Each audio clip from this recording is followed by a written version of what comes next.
kami mangingisda po. Malaki po ano. Servisyo po, hindi na kami nakakapunta ng bago Masinlok. Hindi na kami nakakapunta. Nakaharangan na kami dyan. Baka mabangga yung mga pangkalan.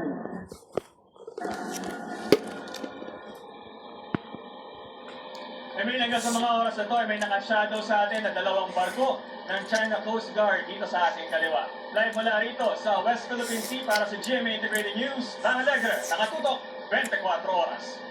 Ingat at maraming salamat, Bam Alegre. Tiklo sa Caloocan City ang 3 nahulikang nasangkot sa pang-hold up kung paano makakaiwas sa estilo nilang alok, aliw, modus. Tukayan sa aking pagtutok.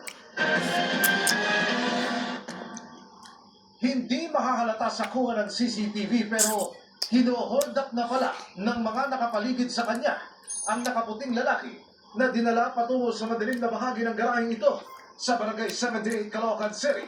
Pagkatapos, sabi kanyang eskapo na ang mga suspect habang ang biktima na natangayan ng pera at iba pang personal na kagamitan, hindi na raw nagreklamo pa. Ilang oras ang lumipas.